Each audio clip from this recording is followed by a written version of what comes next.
دیے گئے ہیں۔ ان میں سے ایک دلیل یہ تھی کہ دنیا میں اگر تم گھوم کر پھر کے دیکھ لو تو اللہ اجزاء اور اعضاء سے پاک ہے۔ آپ بھی ساتھ ساتھ بولے۔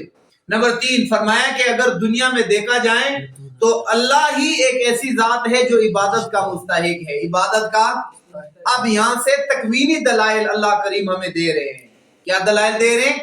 تکوینی، یعنی دنیا میں اللہ کریم نے جو تخلیق کیے ہیں، اللہ نے جو تکوین کیے ہیں، جو ایک عقل والے کو دنیا میں ایک حصی طور پر نظر آنے والی چیزیں ہیں، تو 8 چیزیں اللہ کریم نے ذکر کی ہیں۔ کتنی چیزیں؟ 8۔ یہاں پر 8 چیزیں اللہ نے ذکر کی ہیں کہ لوگوں، پہلی چیز فرمایا کہ عقل والوں کے لیے نشانی ہے۔ اس میں پہلی چیز میری طرف آپ نے دیکھنا اور ساتھ ساتھ بولنا ہے۔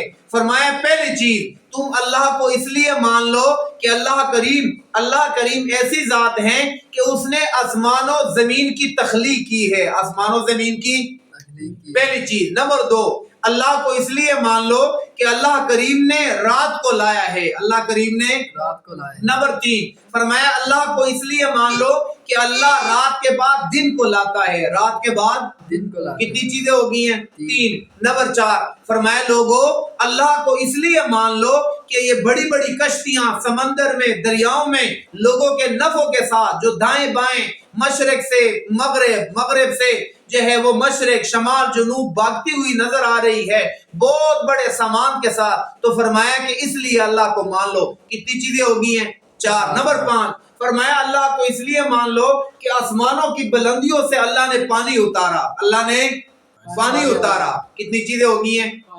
5۔ نمبر 6 فرمایا اس لیے اللہ کو مانو کہ دنیا میں دیکھ لو اللہ کریم نے ہر قسم کا جوڑا، ہر قسم کی جانور کو اللہ نے زمین میں پھیلا دیا۔ کتنے ہو گئے؟ 6۔ نمبر 7 فرمایا لوگوں اللہ کو اس لیے مان لو آپ ذہنی طور پر بھی اور قلبی طور پر بھی، نظریے میں، اعتقادات، ہر چیز میں اللہ کو تسلیم کر لو، کیونکہ تم جو ہے نا دیکھ لو دنیا کے اندر یہ ہواؤں کی تبدیلی ہے، ہواؤں کی تبدیلی ہے، ہواؤں کی تبدیلی کا نظام چلانے والا کون ہے؟ اللہ کریم ہے۔ نمبر 7 فرمایا یہ جو تابعدار قسم کے بادل تمہیں نظر آتے ہیں آسمان کے نیچے، ان بادلوں کو دائیں بائیں چلانے والا کون ہے؟ اللہ۔ تو یہ 8 چیزیں ذکر کی ہیں جو تکوینی ہیں اور اس بات کے اوپر دلالت کر رہی ہے کہ ہمیں کس کی عبادت کرنی چاہیے، ہمیں کس کے سامنے جھکنا چاہیے، ہمیں کس کو اپنا معبود برحق سمجھنا چاہیے، کون مختار کل ہے، بیڑے پار لگانے والا کون ہے؟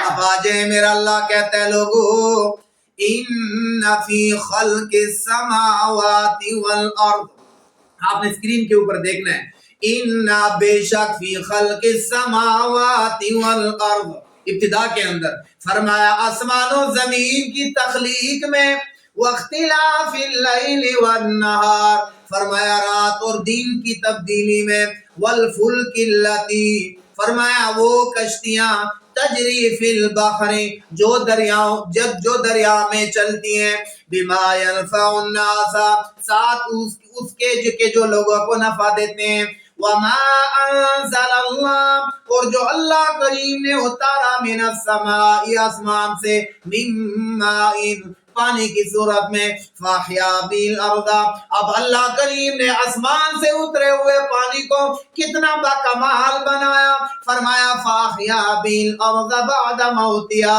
زمین کے بنجر ہونے کے بعد اللہ نے اس پانی کے ساتھ اس کو زندگی بخشی، یعنی آباد کر دیا۔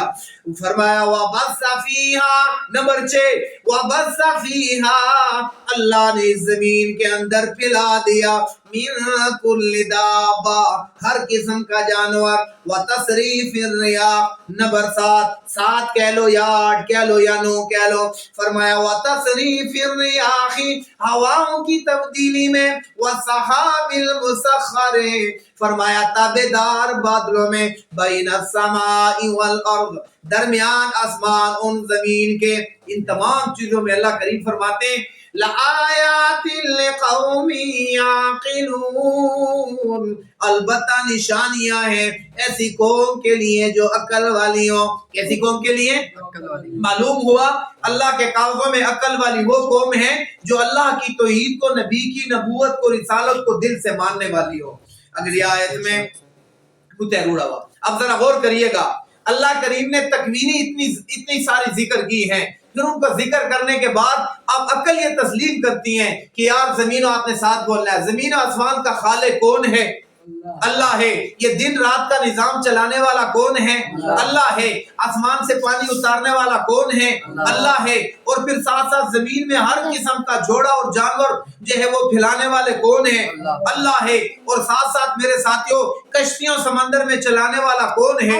یہ بادل اور ہواؤں کی آنے جانے کی یہ تبدیلیاں، یہ نظام چلانے والا کون ہے؟ اب عقل کا تقاضا تو یہ ہے کہ اللہ سے محبت کی جائے۔ کس سے؟ اب اگلی آیت میں اللہ کریم فرماتے ہیں، اس کا جوڑ بتا رہا ہوں کہ یار عقل کا تقاضا یہ ہے کہ آپ اللہ کو معبود برحق اور اللہ سے محبت ہونی چاہیے۔ تو دوسری آیت میں اللہ کریم فرماتے ہیں کہ نہیں، دنیا میں ایسے لوگ بھی ہیں، وَمِنَ النَّاسِ بعض لوگوں میں سے من وہ ہیں کہ يَتَّخِذُ مِن دُونِ اللَّهِ اندادا، جو بناتے ہیں اللہ کے علاوہ اندادا، جس کی جمع مراد شریک، اللہ کے برابر لوگوں میں سے بعض ایسے ہیں یحبونہم کا حب اللہ، فرمایا کہ ان معبود برحق ان معبود باطل سے یوں محبت کرتے ہیں جیسے محبت کس کے ساتھ ہونی چاہیے؟ اللہ اکبر۔ اس کے مقابلے ایمان والے، فرمایا والذین آمنوا، اور وہ لوگ جو ایمان لا چکے ہیں، اشد حبا للہ، وہ اللہ کریم کے محبت میں بہت زیادہ آگے بڑھ چکے ہیں، بہت شدت کے ساتھ محبت کرتے ہیں۔ فرمایا وَلَوْ يَرَى الَّذِينَ، ان لوگوں کا جو لوگ اللہ کو چھوڑ کر کسی اور کے پیچھے بھاگتے ہیں، کسی اور کو رکوع اور سجدہ کرتے ہیں، اللہ نے ان کا نتیجہ کہ کاش ان کو مرنے کے بعد جو انہوں نے عذاب دیکھنا ہے، کاش کہ آج وہ تصور اور وہ دیکھ لیتے ہیں۔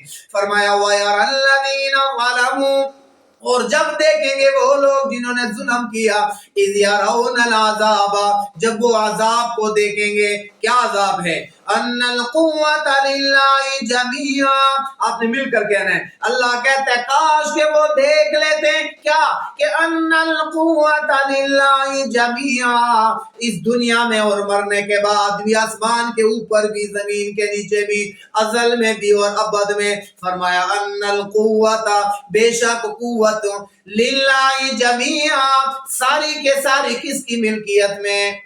تمام قوتوں کا مالک اللہ ہے۔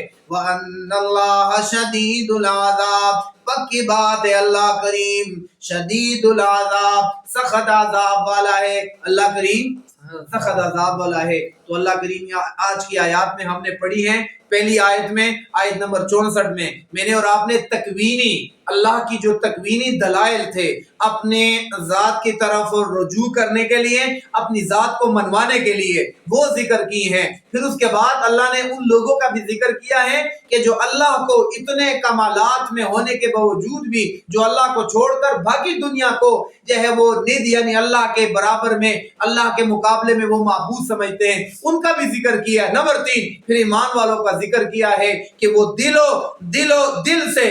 دل سے کس کو محبوب بناتے ہیں؟ اللہ کریم کو۔ اور آخر میں چوتھی بات یہ، کاش یہ لوگ جان لیتے کہ اللہ قوت والا ہے اور اللہ سخت عذاب والا ہے۔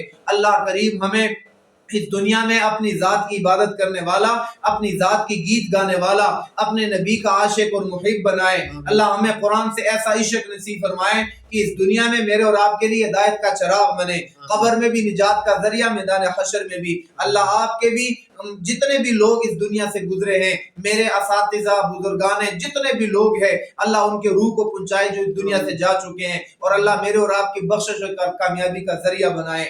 رمضان قریب آ رہا ہے، اللہ مجھے اور آپ کو یہ آنے والا 2026 کا جو رمضان ہے اللہ ہمیں نصیب فرمائے۔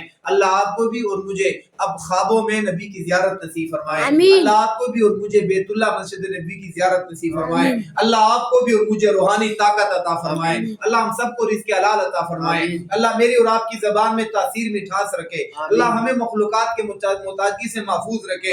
اللہ ہمیشہ ہمیں اس کو پڑھنے والا بنائے۔ اللہ ہمیں روحانی طاقت سے نوازے۔ ہماری زبان میں اللہ ایسی پیار، ایسی محبت والا ہمارے عقل میں، ہمارے جو ہے دلوں میں ایسا جذبہ پیدا فرمائے کہ ہم اس کو پڑھیں، ہمیں دنیا کا رزق بھی ملے، ہمیں آرام بھی ملے، سکون بھی ملے، اولاد بھی ملے، جائیداد بھی ملے، سرمایہ بھی ملے، ہمیں دنیا کی ساری چیزیں ملے۔ اللہ اس کی برکت سے ہمارے گھروں میں اپنا انوارات نازل فرمائے۔ اللہ اس قرآن کی برکت سے ہماری اولادوں کو نیک فرمائے۔ اللہ میرے اور آپ کے محلوں پر خصوصی رحم اور کرم فرمائے۔ اللہ مجھے اور آپ کو عافیت والی زندگی عطا فرمائے۔ اللہ میرے اور آپ کے والدین کے لیے اس کو بخشش کا ذریعہ بنائے۔ وما علینا الا البلاغ۔